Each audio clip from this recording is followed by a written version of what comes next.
The Adventures of Sherlock Holmes, by Sir Arthur Conan Doyle.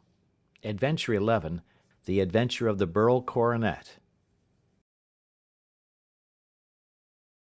"Holmes," said I, as I stood one morning in our bow window looking down the street, "here is a madman coming along.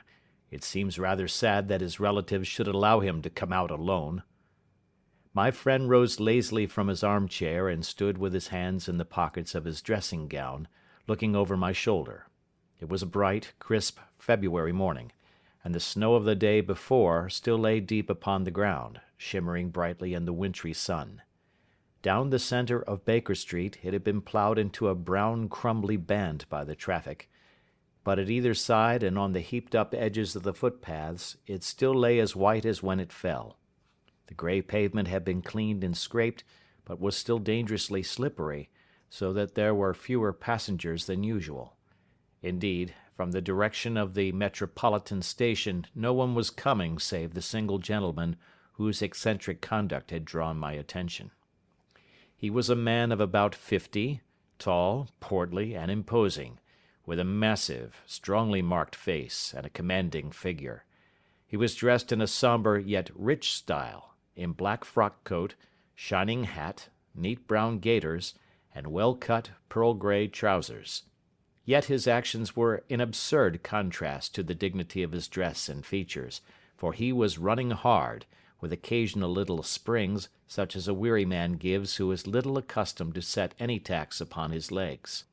As he ran he jerked his hands up and down, waggled his head, and writhed his face into the most extraordinary contortions. "What on earth can be the matter with him?" I asked. "He is looking up at the numbers of the houses." "I believe that he is coming here," said Holmes, rubbing his hands. "Here?" "Yes. I rather think he is coming to consult me professionally. I think that I recognize the symptoms.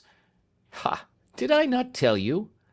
As he spoke, the man, puffing and blowing, rushed at our door, and pulled at our bell until the whole house resounded with the clanging. A few moments later he was in our room, still puffing, still gesticulating, but with so fixed a look of grief and despair in his eyes that our smiles were turned in an instant to horror and pity. For a while he could not get his words out, but swayed his body and plucked at his hair like one who has been driven to the extreme limits of his reason.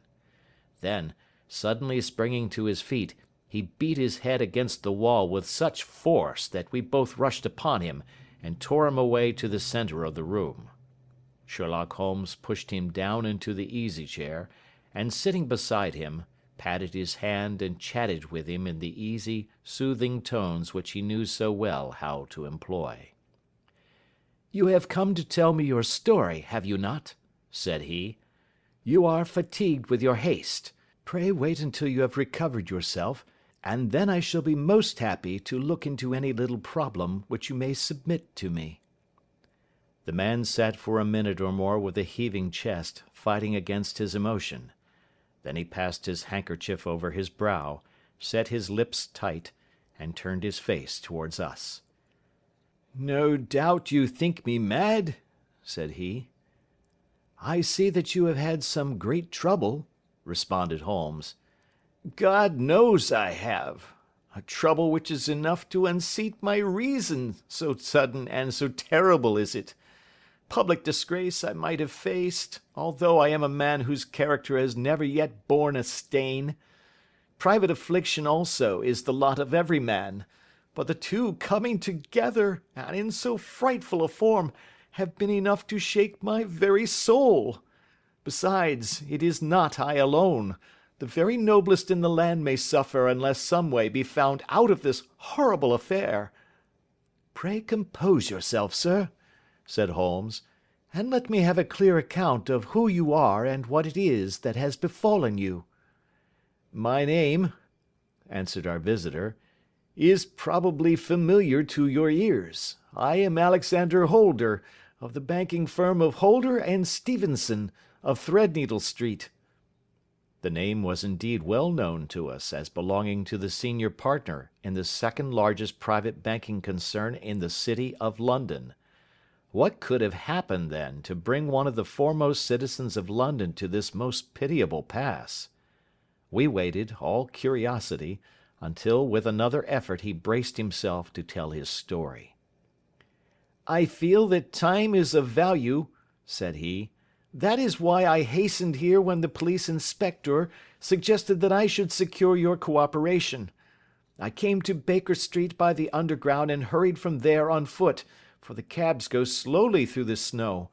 That is why I was so out of breath, for I am a man who takes very little exercise.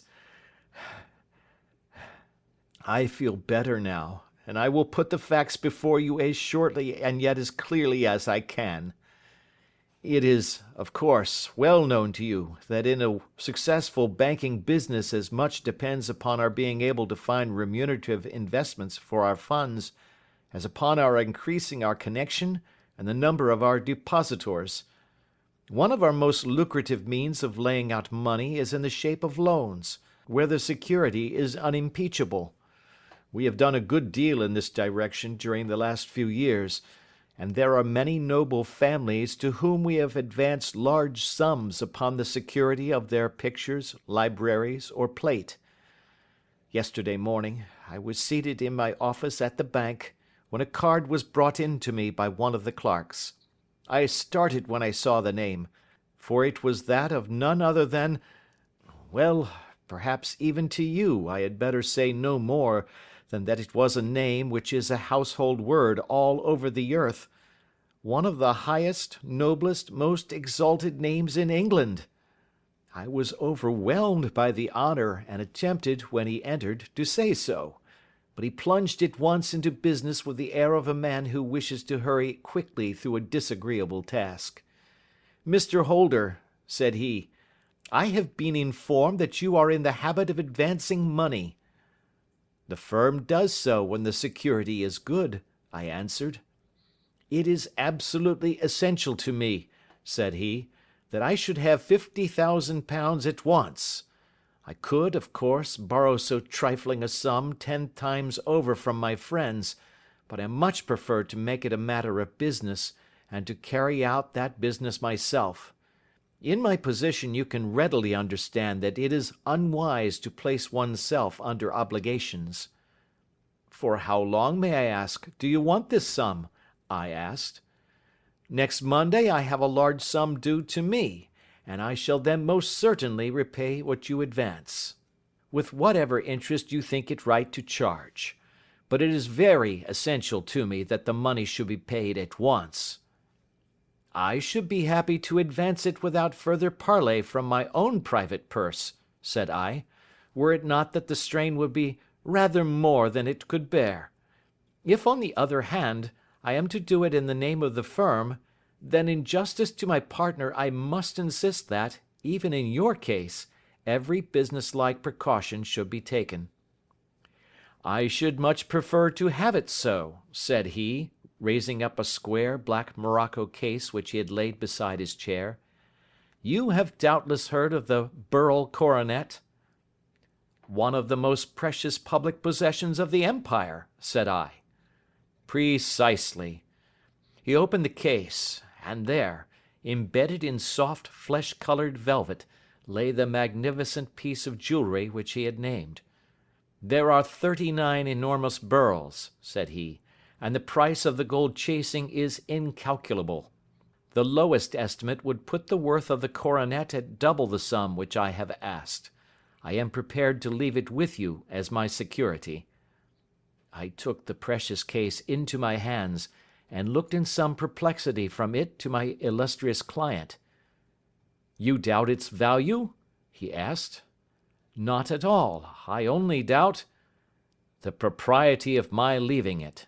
You may set your mind at rest about that. I should not dream of doing so were it not absolutely certain that I should be able in 4 days to reclaim it. It is a pure matter of form. Is the security sufficient?" "Ample." "You understand, Mr. Holder, that I am giving you a strong proof of the confidence which I have in you, founded upon all that I have heard of you.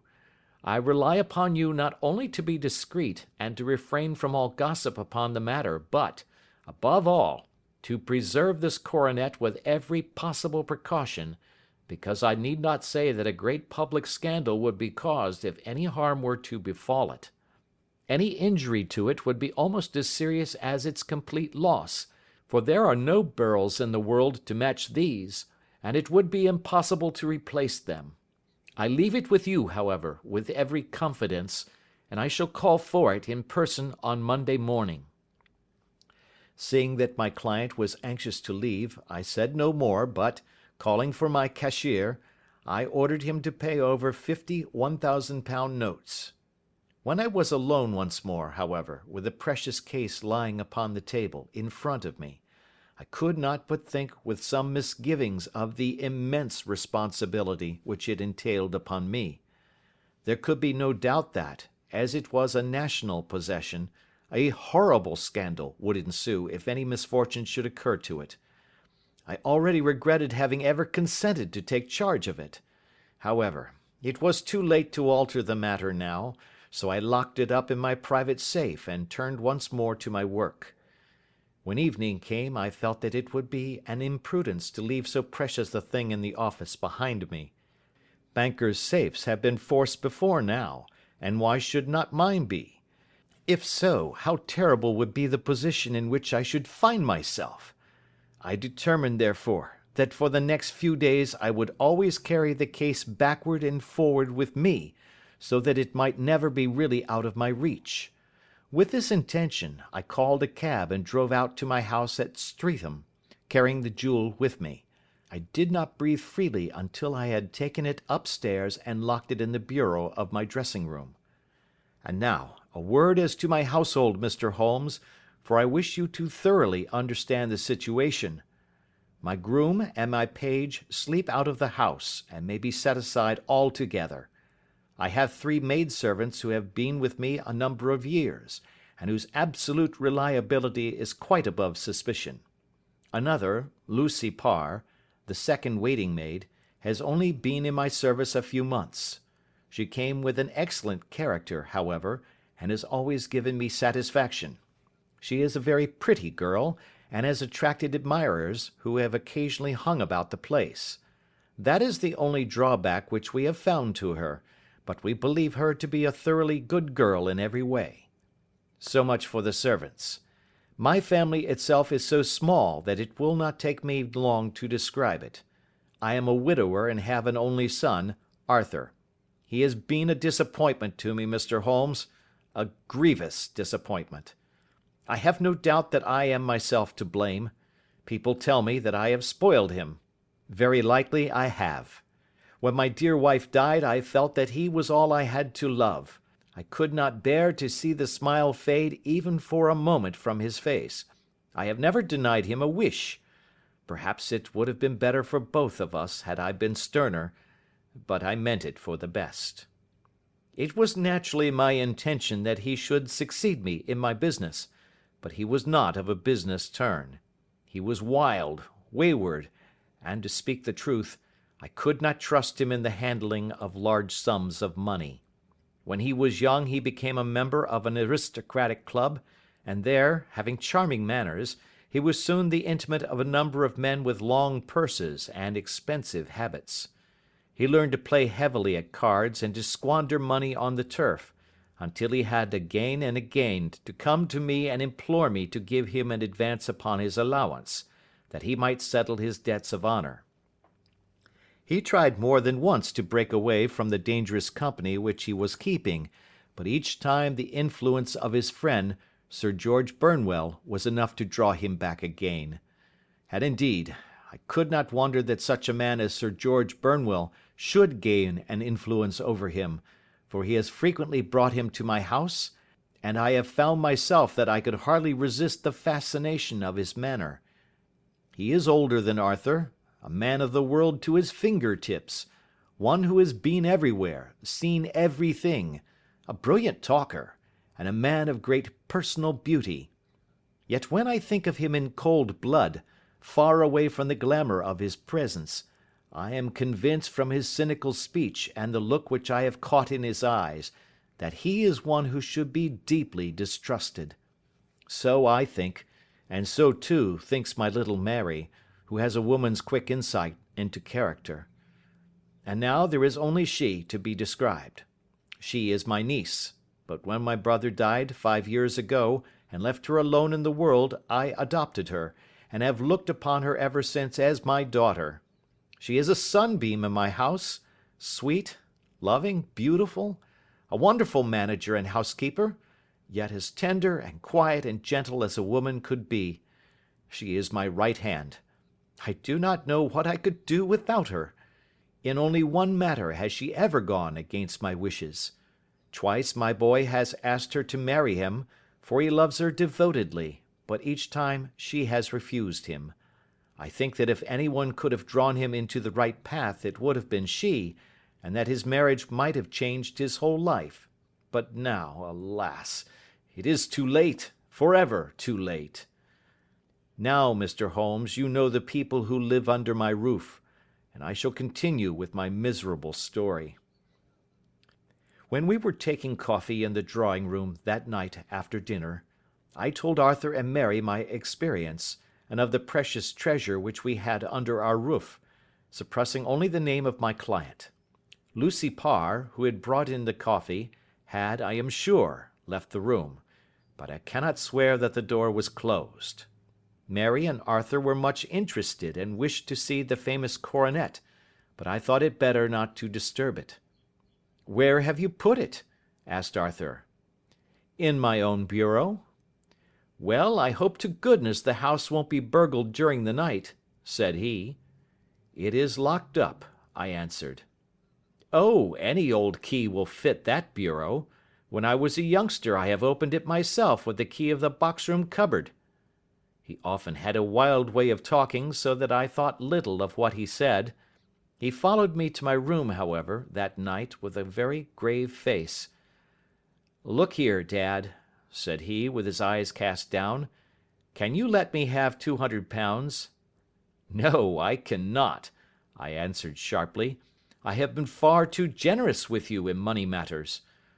"You have been very kind," said he, "but I must have this money, or else I can never show my face inside the club again." "And a very good thing too," I cried. "Yes, but you would not have me leave it a dishonoured man," said he. "I could not bear the disgrace. I must raise the money in some way, and if you will not let me have it, then I must try other means." I was very angry, for this was the third demand during the month. "You shall not have a farthing from me," I cried, on which he bowed and left the room without another word. When he was gone, I unlocked my bureau, made sure that my treasure was safe, and locked it again. Then I started to go round the house to see that all was secure, a duty which I usually leave to Mary, but which I thought it well to perform myself that night. As I came down the stairs, I saw Mary herself at the side window of the hall, which she closed and fastened as I approached. "Tell me, Dad," said she, looking, I thought, a little disturbed, "did you give Lucy the maid leave to go out tonight?" "Certainly not. She came in just now by the back door. I have no doubt that she has only been to the side gate to see someone, but I think that it is hardly safe and should be stopped." "You must speak to her in the morning, or I will if you prefer it. Are you sure that everything is fastened?" "Quite sure, Dad." "Then, good night." I kissed her and went up to my bedroom again, where I was soon asleep. I am endeavouring to tell you everything, Mr. Holmes, which may have any bearing upon the case, but I beg that you will question me upon any point which I do not make clear. "On the contrary, your statement is singularly lucid." "I come to a part of my story now in which I should wish to be particularly so. I am not a very heavy sleeper, and the anxiety in my mind tended, no doubt, to make me even less so than usual. About 2 in the morning, then, I was awakened by some sound in the house. It had ceased ere I was wide awake, but it had left an impression behind it as though a window had gently closed somewhere. I lay listening with all my ears. Suddenly, to my horror, there was a distinct sound of footsteps moving softly in the next room. I slipped out of bed, all palpitating with fear, and peeped round the corner of my dressing-room door. "Arthur!" I screamed. "You villain! You thief! How dare you touch that coronet?" The gas was half up, as I had left it, and my unhappy boy, dressed only in his shirt and trousers, was standing beside the light, holding the coronet in his hands. He appeared to be wrenching at it, or bending it with all his strength. At my cry he dropped it from his grasp and turned as pale as death. I snatched it up and examined it. One of the gold corners, with 3 of the beryls in it, was missing. "You blackguard!" I shouted, beside myself with rage. "You have destroyed it! You have dishonored me forever! Where are the jewels which you have stolen?" "Stolen?" he cried. "Yes, thief!" I roared, shaking him by the shoulder. "There are none missing. There cannot be any missing," said he. "There are 3 missing, and you know where they are. Must I call you a liar as well as a thief?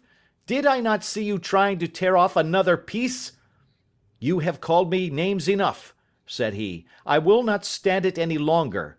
I shall not say another word about this business, since you have chosen to insult me. I will leave your house in the morning, and make my own way in the world." "You shall leave it in the hands of the police!" I cried, half mad with grief and rage. "I shall have this matter probed to the bottom." "You shall learn nothing from me," said he, with a passion such as I should not have thought was in his nature. "If you choose to call the police, let the police find what they can." By this time the whole house was astir, for I had raised my voice in my anger. Mary was the first to rush into my room, and, at the sight of the coronet and of Arthur's face, she read the whole story, and, with a scream, fell down senseless on the ground. I sent the housemaid for the police, and put the investigation into their hands at once. When the inspector and a constable entered the house, Arthur, who had stood sullenly with his arms folded, asked me whether it was my intention to charge him with theft. I answered that it had ceased to be a private matter, but had become a public one, since the ruined coronet was national property. I was determined that the law should have its way in everything. "At least," said he, "you will not have me arrested at once. It would be to your advantage as well as mine if I might leave the house for 5 minutes." "That you may get away, and perhaps that you may conceal what you have stolen," said I. And then, realizing the dreadful position in which I was placed, I implored him to remember that not only my honor but that of one who was far greater than I was at stake, and that he threatened to raise a scandal which would convulse the nation. He might avert it all if he would but tell me what he had done with the 3 missing stones. "You may as well face the matter," said I. "You have been caught in the act, and no confession could make your guilt more heinous. If you but make such reparation as is in your power, by telling us where the beryls are, all shall be forgiven and forgotten." "Keep your forgiveness for those who ask for it," he answered, turning away from me with a sneer. I saw that he was too hardened for any words of mine to influence him. There was but one way for it. I called in the inspector and gave him into custody. A search was made at once, not only of his person but of his room, and of every portion of the house where he could possibly have concealed the gems, but no trace of them could be found, nor would the wretched boy open his mouth for all our persuasions and our threats. This morning he was removed to a cell, and I, after going through all the police formalities, have hurried round to you to implore you to use your skill in unravelling the matter. The police have openly confessed that they can at present make nothing of it. You may go to any expense which you think necessary. I have already offered a reward of £1,000. My God, what shall I do? I have lost my honor, my gems, and my son in one night. Oh, what shall I do?" He put a hand on either side of his head, and rocked himself to and fro, droning to himself like a child whose grief has got beyond words.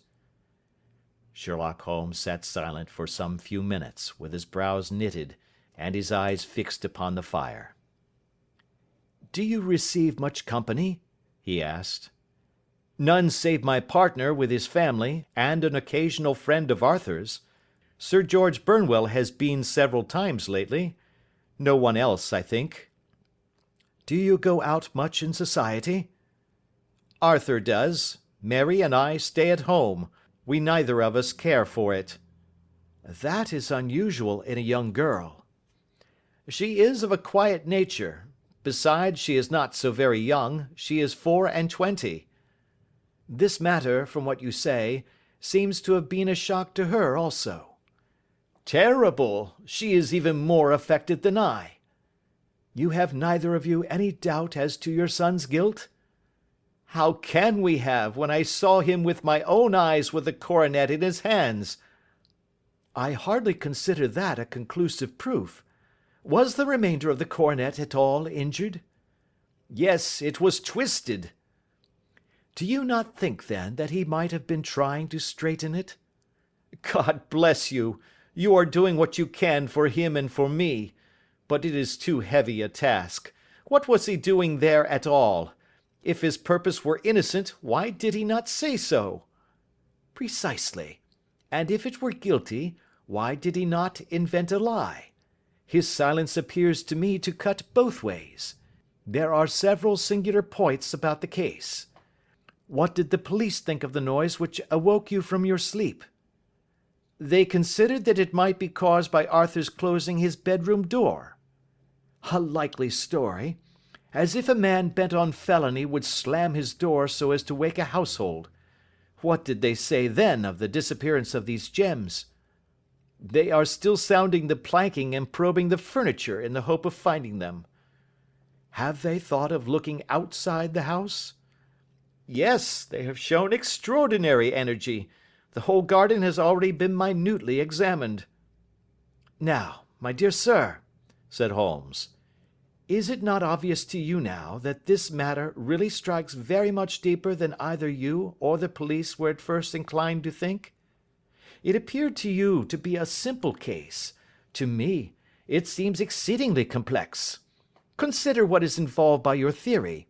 You suppose that your son came down from his bed, went, at great risk, to your dressing room, opened your bureau, took out your coronet, broke off by main force a small portion of it, went to some other place, concealed 3 gems out of the 39, with such skill that nobody can find them, and then returned with the other 36 into the room in which he exposed himself to the greatest danger of being discovered. I ask you now, is such a theory tenable?" "But what other is there?" cried the banker, with a gesture of despair. "If his motives were innocent, why does he not explain them?" "It is our task to find that out," replied Holmes. "So now, if you please, Mr. Holder, we will set off for Streatham together, and devote an hour to glancing a little more closely into details."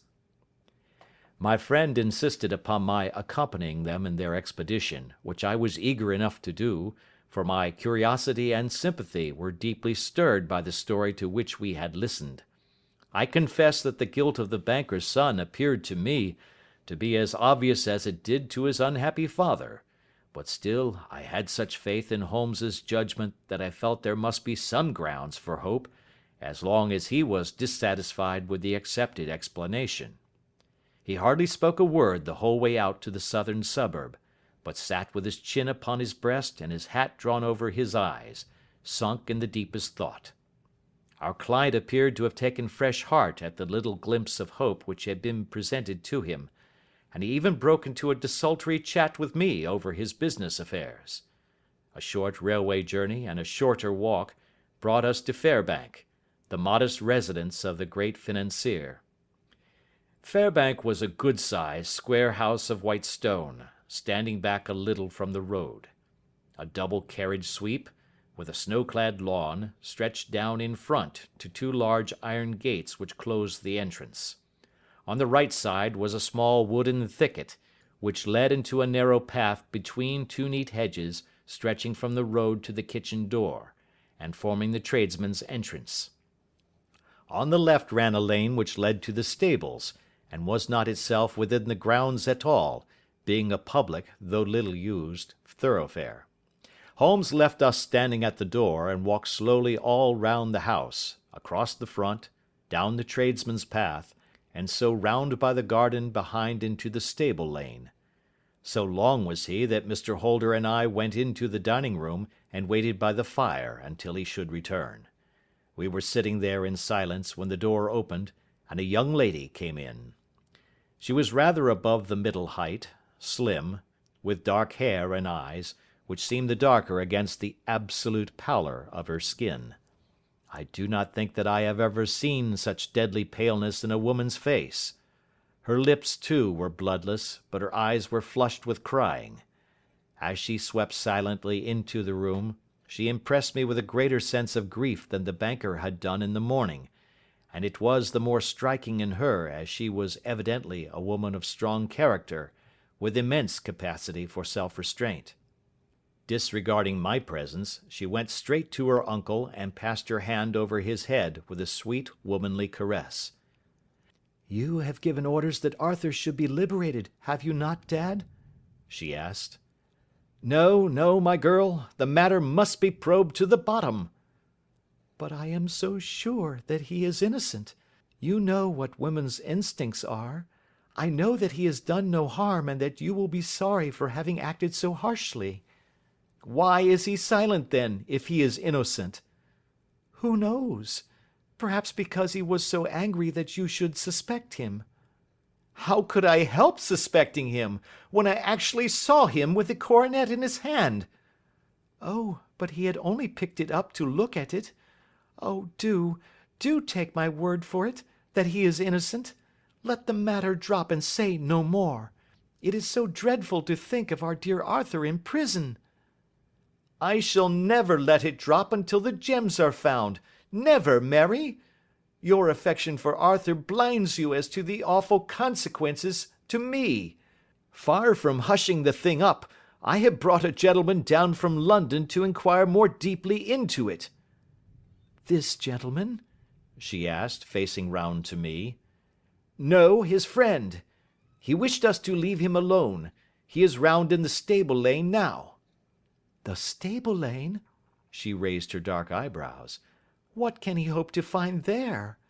Ah, this, I suppose, is he. I trust, sir, that you will succeed in proving what I feel sure is the truth, that my cousin Arthur is innocent of this crime." "I fully share your opinion, and I trust, with you, that we may prove it," returned Holmes, going back to the mat to knock the snow from his shoes. "I believe I have the honour of addressing Miss Mary Holder. Might I ask you a question or two?" "Pray do, sir, if it may help to clear this horrible affair up." "You heard nothing yourself last night?" "Nothing, until my uncle here began to speak loudly. I heard that, and I came down." "You shut up the windows and doors the night before. Did you fasten all the windows?" "Yes." "Were they all fastened this morning?" "Yes." "You have a maid who has a sweetheart. I think that you remarked to your uncle last night that she had been out to see him?" "Yes, and she was the girl who waited in the drawing room, and who may have heard uncle's remarks about the coronet." "I see. You infer that she may have gone out to tell her sweetheart, and that the two may have planned the robbery." "But what is the good of all these vague theories?" cried the banker impatiently, "when I have told you that I saw Arthur with a coronet in his hands?" "Wait a little, Mr. Holder. We must come back to that. About this girl, Miss Holder. You saw her return by the kitchen door, I presume?" "Yes. When I went to see if the door was fastened for the night, I met her slipping in. I saw the man, too, in the gloom." "Do you know him?" "Oh, yes. He is the greengrocer who brings our vegetables round. His name is Francis Prosper." "He stood," said Holmes, "to the left of the door. That is to say, farther up the path than is necessary to reach the door?" "Yes, he did." "And he is a man with a wooden leg?" Something like fear sprang up in the young lady's expressive black eyes. "Why, you are like a magician," said she. "How do you know that?" She smiled, but there was no answering smile in Holmes's thin, eager face. "I should be very glad now to go upstairs," said he. "I shall probably wish to go over the outside of the house again. Perhaps I had better take a look at the lower windows before I go up." He walked swiftly round from one to the other, pausing only at the large one which looked from the hall onto the stable lane. This he opened, and made a very careful examination of the sill with his powerful magnifying lens. "Now we shall go upstairs," said he at last. The banker's dressing-room was a plainly furnished little chamber, with a grey carpet, a large bureau, and a long mirror. Holmes went to the bureau first and looked hard at the lock. "Which key was used to open it?" he asked. "That which my son himself indicated, that of the cupboard of the lumber room." "Have you it here?" "That is it on the dressing table." Sherlock Holmes took it up and opened the bureau. "It is a noiseless lock," said he. "It is no wonder that it did not wake you. This case, I presume, contains the coronet. We must have a look at it." He opened the case, and taking out the diadem, he laid it upon the table. It was a magnificent specimen of the jeweller's art, and the 36 stones were the finest that I have ever seen. At one side of the coronet was a cracked edge, where a corner holding 3 gems had been torn away. "Now, Mr. Holder," said Holmes, "here is the corner which corresponds to that which has been so unfortunately lost. Might I beg that you will break it off?" The banker recoiled in horror. "I should not dream of trying," said he. "Then I will." Holmes immediately bent his strength upon it, but without result. "I feel it give a little," said he, "but though I am exceptionally strong in the fingers, it would take all my time to break it. An ordinary man could not do it. Now, what do you think would happen if I did break it, Mr. Holder? There would be a noise like a pistol shot. Do you tell me that all this happened within a few yards of your bed, and that you heard nothing of it?" "I do not know what to think. It is all dark to me." "But perhaps it may grow lighter as we go. What do you think, Miss Holder?" "I confess that I still share my uncle's perplexity." "Your son had no shoes or slippers on when you saw him?" "He had nothing on save only his trousers and shirt." "Thank you. We have certainly been favoured with extraordinary luck during this inquiry, and it will be entirely our own fault if we do not succeed in clearing the matter up. With your permission, Mr. Holder, I shall now continue my investigations outside." He went alone at his own request, for he explained that any unnecessary footmarks might make his task more difficult. For an hour or more he was at work, returning at last with his feet heavy with snow, and his features as inscrutable as ever. "I think that I have seen now all that there is to see, Mr. Holder," said he. "I can serve you best by returning to my rooms." "But the gems, Mr. Holmes, where are they?" "I cannot tell." The banker wrung his hands. "I shall never see them again," he cried. "And my son? You give me hopes?" "My opinion is in no way altered." "Then, for God's sake, what was this dark business which was acted in my house last night?" "If you can call upon me at my Baker Street rooms tomorrow morning, between 9 and 10, I shall be happy to do what I can to make it clearer. I understand that you will give me carte blanche to act for you, provided only that I get back the gems, and that you place no limit on the sum I may draw." "I would give my fortune to have them back." "Very good. I shall look into the matter between this and then. Good-bye. It is just possible that I may have to come over here again before evening." It was obvious to me that my companion's mind was now made up about the case, although what his conclusions were was more than I could even dimly imagine. Several times during our homeward journey I endeavoured to sound him upon the point, but he always glided away to some other topic, until at last I gave it over in despair. It was not yet 3 when we found ourselves in our rooms once more. He hurried to his chamber and was down again in a few minutes, dressed as a common loafer. With his collar turned up, his shiny, seedy coat, his red cravat, and his worn boots, he was a perfect sample of the class. "I think that this should do," said he, glancing into the glass above the fireplace. "I only wish that you would come with me, Watson, but I fear that it won't do. I may be on the trail in this matter, or I may be following a will-o'-the-wisp, but I shall soon know which it is. I hope that I may be back in a few hours." He cut a slice of bread from the joint upon the sideboard, sandwiched it between 2 rounds of bread, and thrusting this rude meal into his pocket, he started off upon his expedition. I had just finished my tea when he returned, evidently in excellent spirits, swinging an old elastic-sided boot in his hand. He chucked it down into a corner and helped himself to a cup of tea. "I only looked in as I passed," said he. "I'm going right on." "Where to?" "Oh, to the other side of the West End. It may be some time before I get back. Don't wait up for me in case I should be late." "How are you getting on?" "Oh, so-so. Nothing to complain of. I have been out to Streatham since I saw you last, but I did not call at the house. It is a very sweet little problem, and I would not have missed it for a good deal. However, I must not sit gossiping here, but must get these disreputable clothes off and return to my highly respectable self."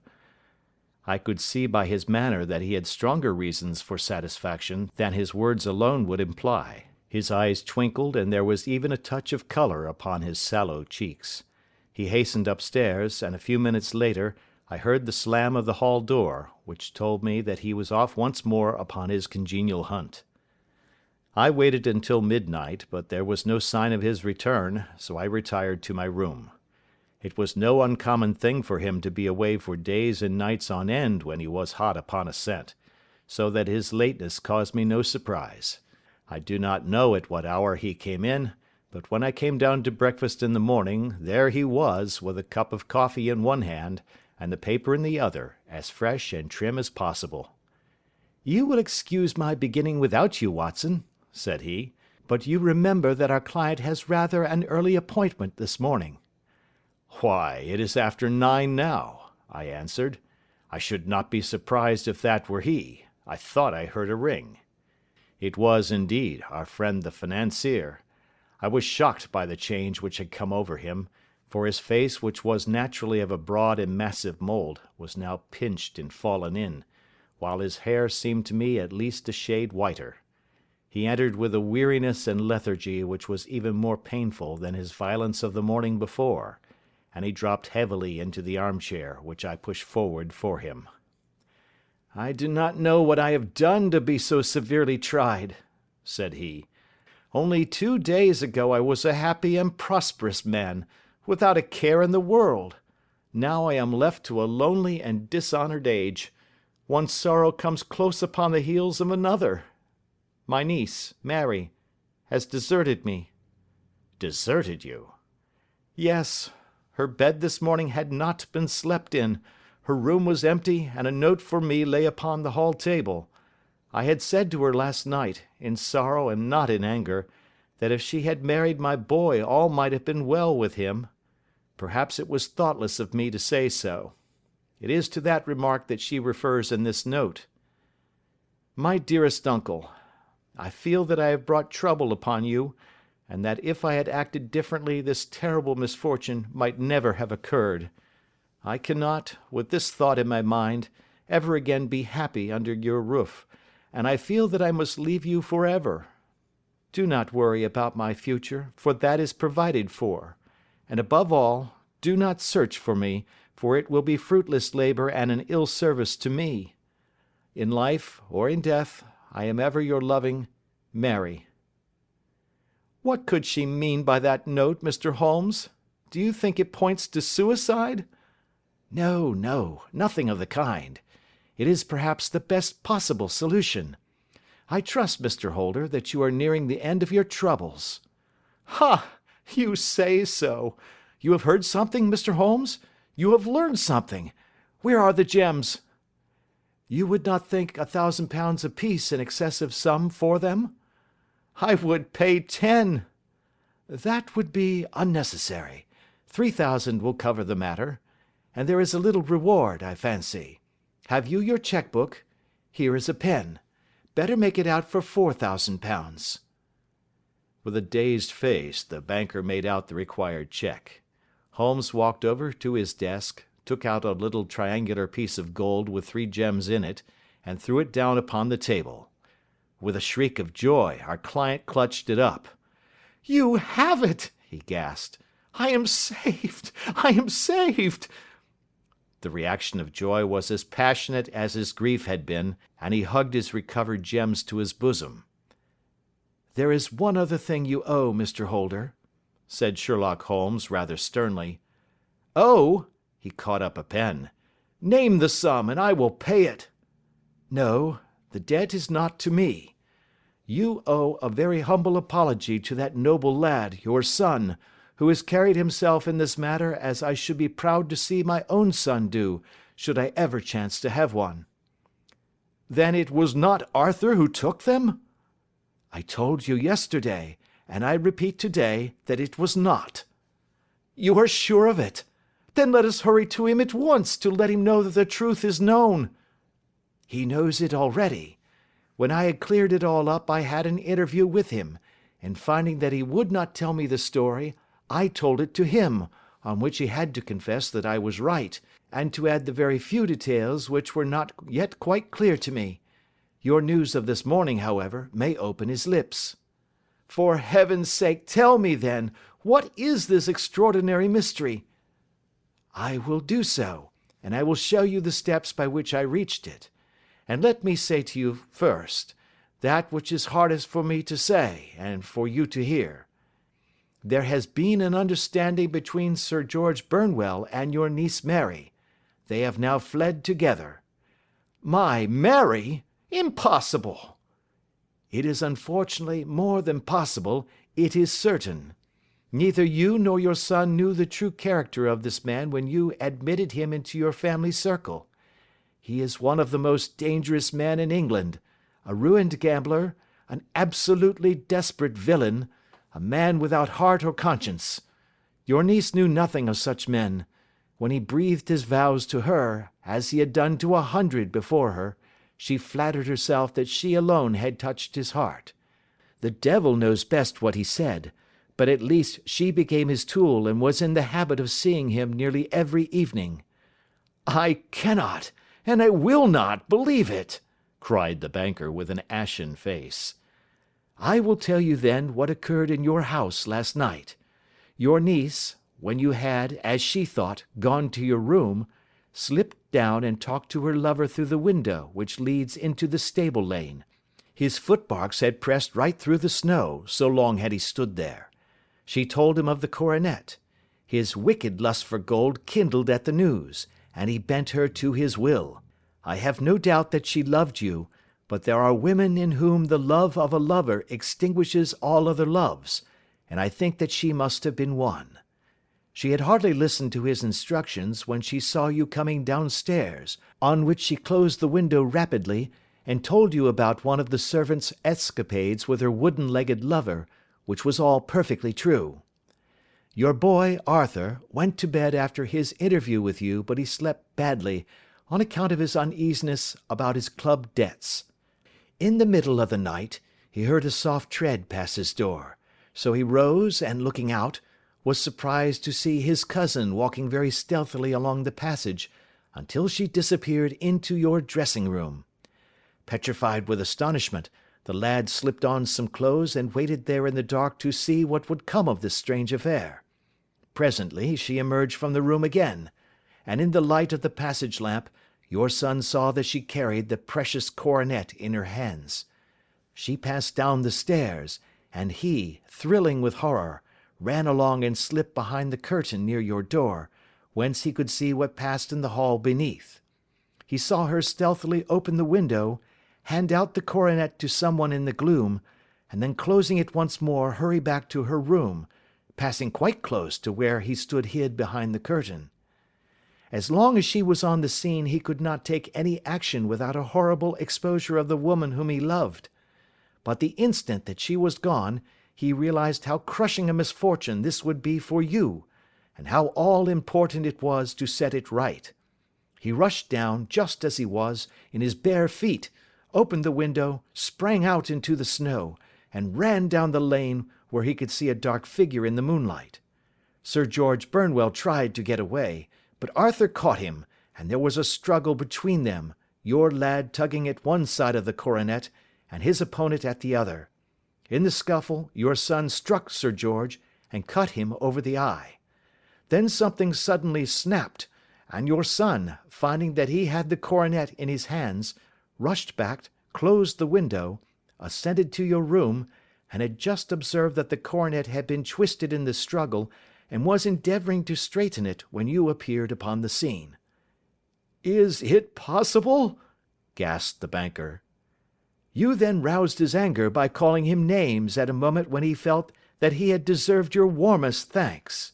He could not explain the true state of affairs without betraying one who certainly deserved little enough consideration at his hands. He took the more chivalrous view, however, and preserved her secret. "And that was why she shrieked and fainted when she saw the coronet," cried Mr. Holder.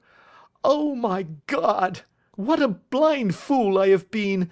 And his asking to be allowed to go out for 5 minutes! The dear fellow wanted to see if the missing piece were at the scene of the struggle. How cruelly I have misjudged him!" "When I arrived at the house," continued Holmes, "I at once went very carefully round it to observe if there were any traces in the snow which might help me. I knew that none had fallen since the evening before, and also that there had been a strong frost to preserve impressions. I passed along the tradesman's path, but found it all trampled down and indistinguishable.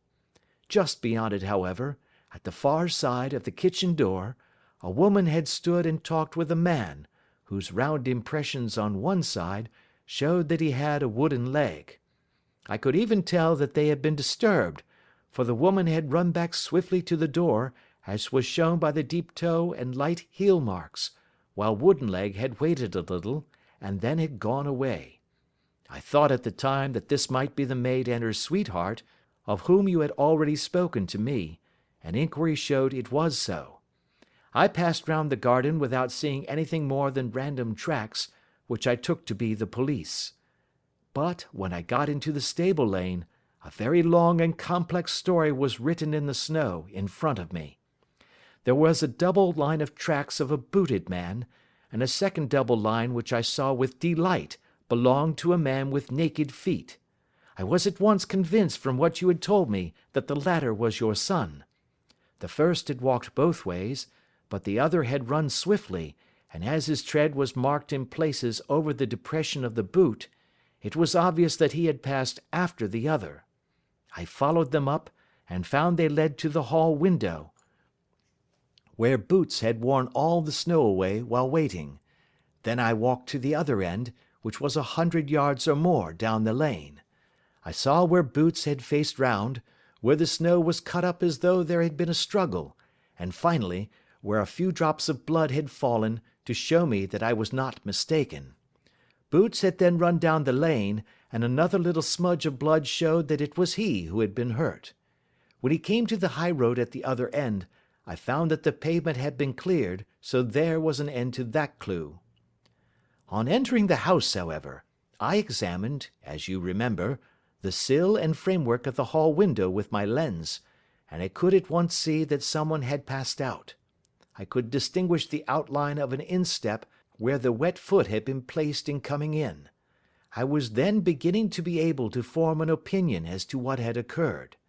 A man had waited outside the window, someone had brought the gems, the deed had been overseen by your son, he had pursued the thief, had struggled with him, they had each tugged at the coronet, their united strength causing injuries which neither alone could have effected. He had returned with the prize, but had left a fragment in the grasp of his opponent. So far I was clear. The question now was, who was the man, and who was it brought him the coronet? It is an old maxim of mine that when you have excluded the impossible, whatever remains, however improbable, must be the truth. Now, I knew that it was not you who had brought it down, so there only remained your niece and the maids. But if it were the maids, why should your son allow himself to be accused in their place? There could be no possible reason. As he loved his cousin, however, there was an excellent explanation why he should retain her secret, the more so as the secret was a disgraceful one. When I remembered that you had seen her at that window, and how she had fainted on seeing the coronet again, my conjecture became a certainty. And who could it be who was her confederate? A lover, evidently, for who else could outweigh the love and gratitude which she must feel to you? I knew that you went out little, and that your circle of friends was a very limited one, but among them was Sir George Burnwell. I had heard of him before as being a man of evil reputation among women. It must have been he who wore those boots and retained the missing gems. Even though he knew that Arthur had discovered him, he might still flatter himself that he was safe, for the lad could not say a word without compromising his own family. Well, your own good sense will suggest what measures I took next.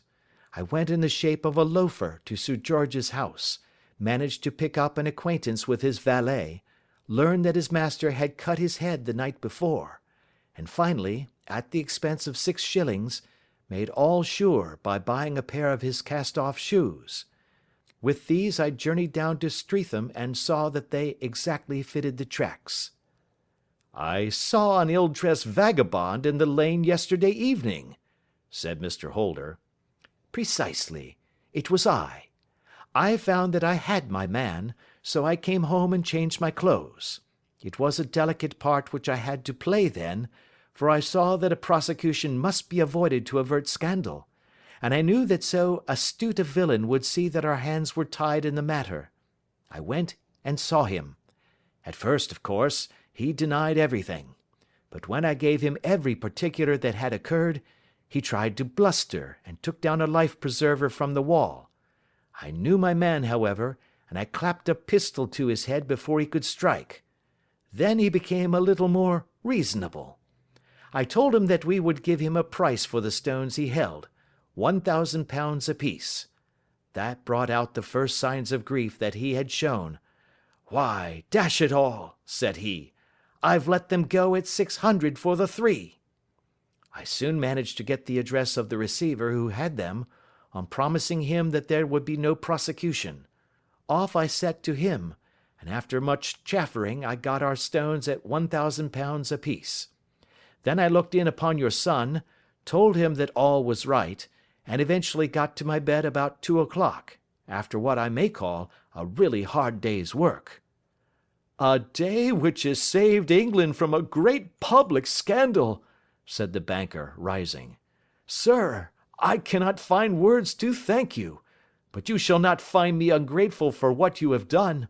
Your skill has indeed exceeded all that I have heard of it. And now I must fly to my dear boy to apologize to him for the wrong which I have done him. And as to what you tell me of poor Mary, it goes to my very heart. Not even your skill can inform me where she is now.' 'I think that we may safely say,' returned Holmes, 'that she is wherever Sir George Burnwell is. It is equally certain, too, that whatever her sins are, they will soon receive a more than sufficient punishment.' End of Adventure 11.